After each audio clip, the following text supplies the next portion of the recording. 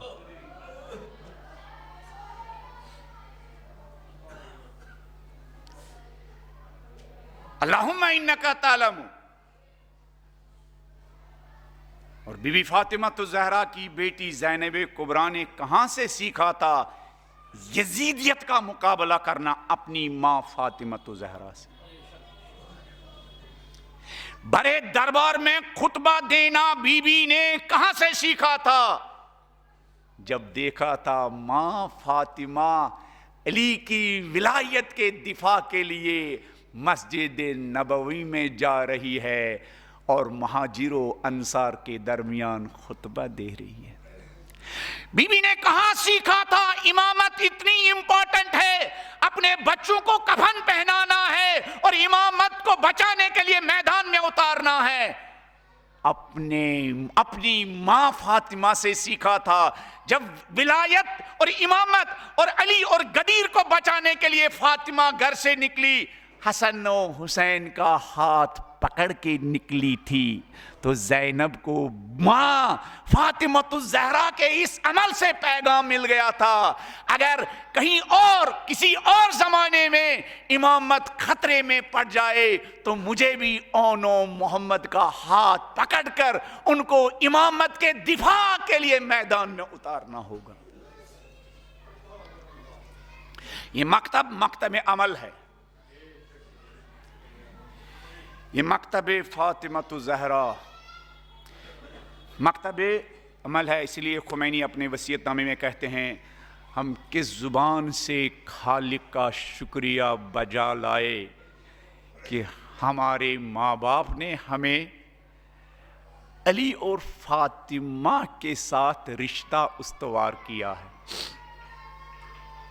ہم کس زبان سے اپنے والدین کا یہ احساس بلائے جن کو صحیح معنوں میں امام کہہ سکتے ہیں، آگے آگے رہنے والے،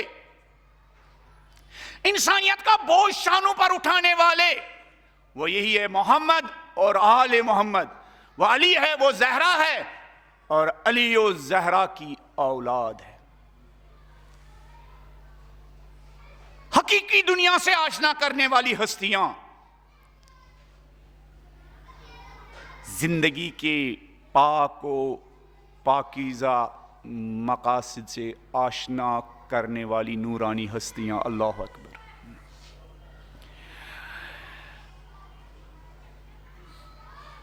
جنگ میں بھی، مشکلات میں بھی انسانیت کو سہارا دینے والی نورانی ہستیاں.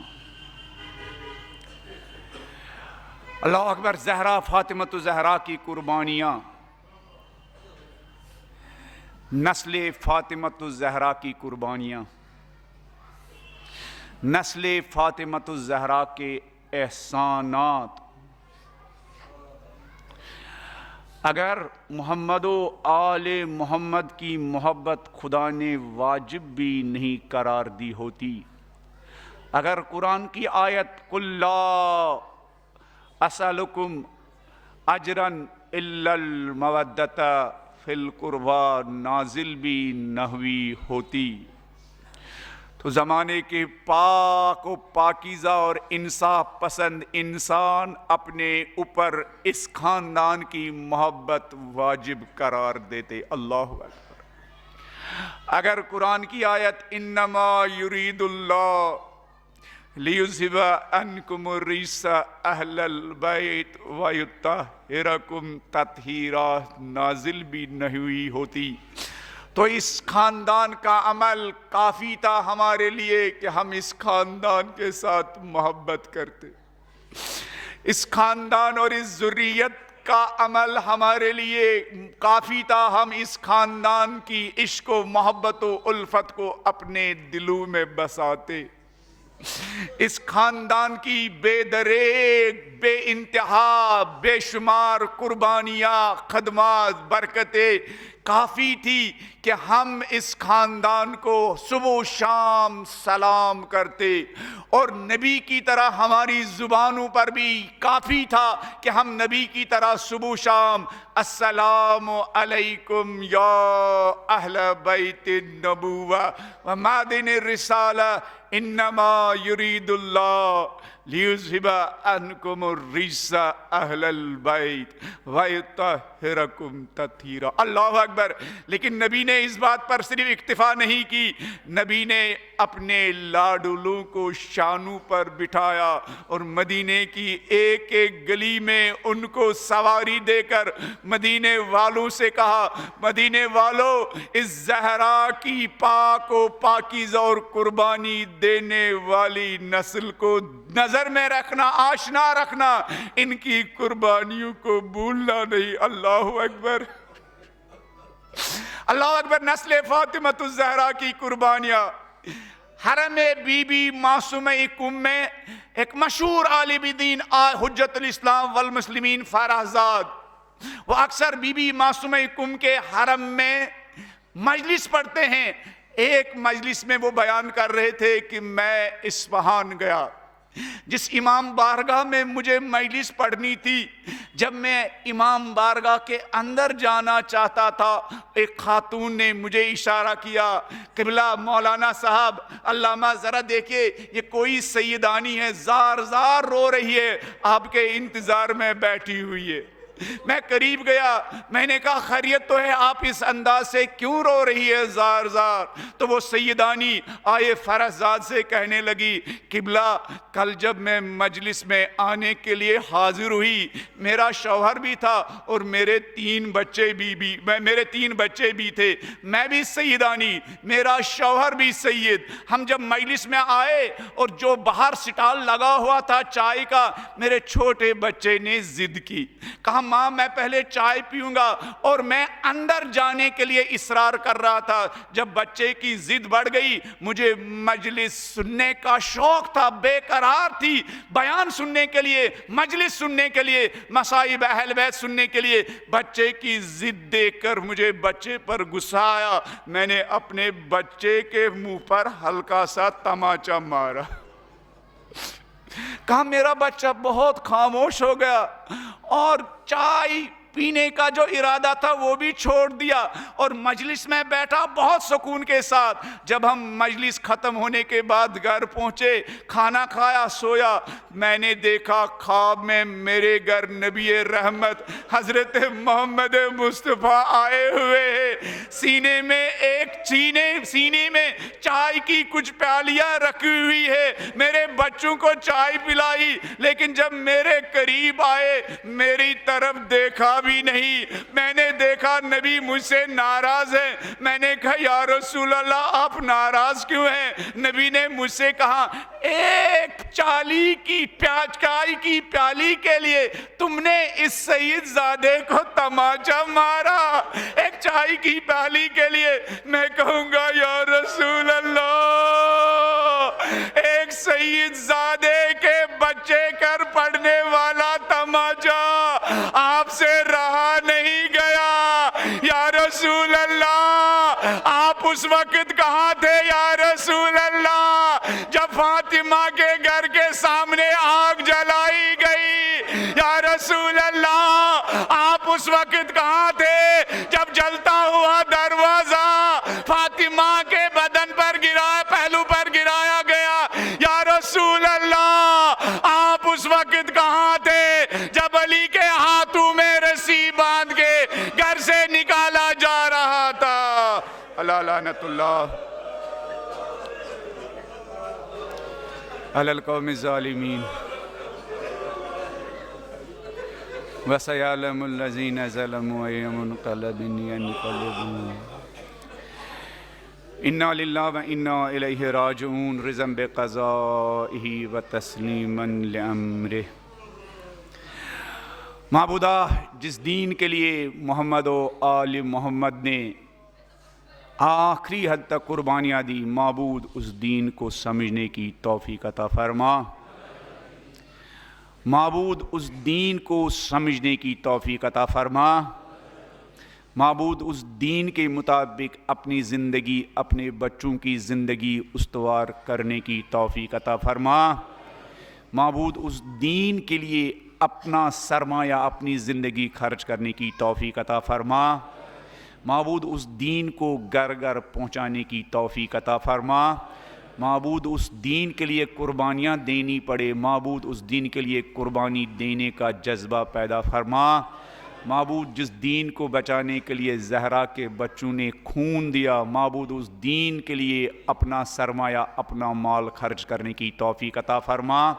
معبود جس دین کے لیے زہرا کے بچے میدان کربلا میں گھوڑوں کے ٹاپوں کے نیچے شہید ہوئے، معبود اس دین کی سربلندی کے لیے اپنے اختلافات بلا کے ایک دوسرے کے ہاتھ میں ہاتھ دینے کی توفیق عطا فرما۔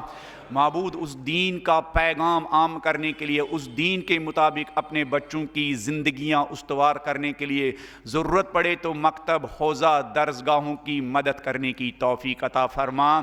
پالنے والے جن آدم کی اولادوں نے اپنے بچوں کو دین کے لیے واقف کیا، کوئی محراب سنبھال رہا ہے، کوئی حوزہ سنبھال رہا ہے، کوئی درسگاہ سنبھال رہا ہے، کوئی مکتب سنبھال رہا ہے، کوئی ممبر سنبھال رہا ہے، پالنے والے ان کی جو ذمہ داریاں ہمارے شانوں پر ہے، پالنے والے ان ذمہ داریوں کو انجام دینے کی توفیق عطا فرما۔